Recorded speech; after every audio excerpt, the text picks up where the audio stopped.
So today's anatomy lesson is all about the head-tail connection. So we talked about the pelvis and we talked about the spine. And so I'm going to add the idea of the connection, an invisible connection between the skull, the head, and the tailbone, and how that really helps with pelvis and spine motion. So this, I would not know if I wasn't a dancer. I learned this in modern dance in undergrad. I won't tell you when, but I learned this because of that. So dance is amazing. Learning how to dance or do creative movement can do so much for the health of your body, just so you know. So what is the head-tail connection? The head-tail connection, and if you want to go back to that spine video I created last week, I talked a lot about how the spine does move. Each bone can move independently, technically, but that also the spine is one chain and it does also move all together. And what the top of the spine does, the bottom of the spine will sort of respond to. So if I have an excess amount of movement in my neck, my low back is going to respond to that. My upper back is also going to respond to that by compensating.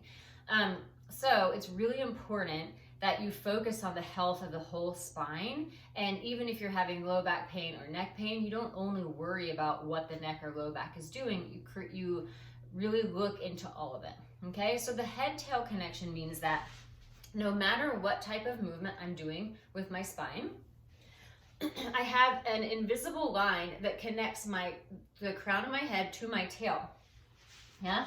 So I'm gonna do it in a seated position, and let's face side so you can see. I'll do this movement in a seated position, and then I'll show you cat-cow, which is a common exercise. It's another way to really find it. So if I pretend that there is a link between my head and my tail, right?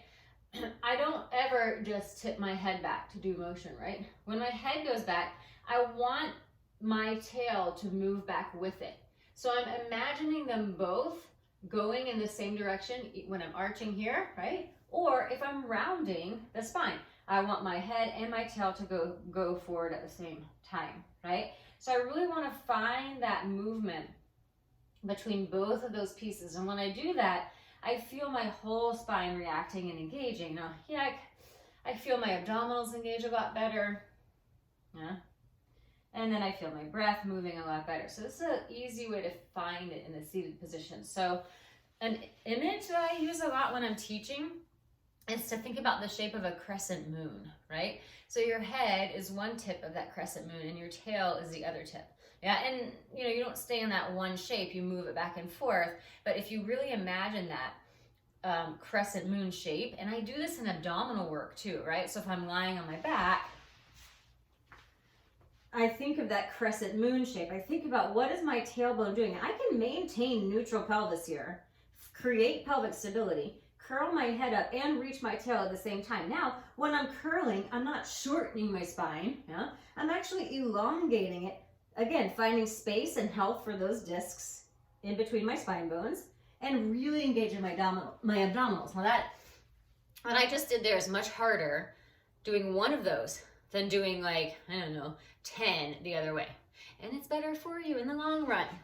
So let me show you this concept in the cat-cow exercise because it's common. It's a common exercise. A lot of people do it. Yoga, Pilates, personal trainers, everybody's sort of doing this exercise. But what I find a lot of times when I'm teaching this is people, they move their head and their tail independently, right? So again, I want to pretend that there's a string connecting my head to my tail, right? So I'm pulling the string and lifting both the head and the tail at the same time. And then I'm rounding both the head and the tail at the same time. And I'm thinking about the head and the tail coming toward each other as I round, and the head and the tail coming toward each other as I arch. This is a really great way to practice this. You can exhale as you round and inhale as you arch.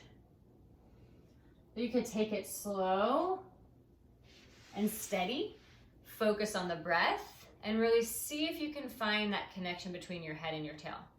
And now that's the motion, right? So doing abdominal work, just rounding and arching the spine, cat-cow, stuff like that. That's the motion that's easiest to find, that head-tail connection. But once you find it, you want to apply it to all the complex movement you're doing. So I'm thinking of this connection when I'm doing ballet bar. I'm thinking of this connection when I'm doing, squat swings, right? Because I'm doing a circuit. I'm thinking of this connection when not only when I'm rounding and arching, but when I'm rotating, right? If I'm doing something like this and I'm rotating, my head and my tail still need to be connected by that invisible line.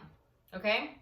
So it's kind of an interesting concept, and if you've never heard of it before, you might be like, what are you talking about? So please send me a message. I love talking about all of this stuff if you have any questions at all. But give it a shot, try to find it, and then see where you can apply it in the different types of exercises you do.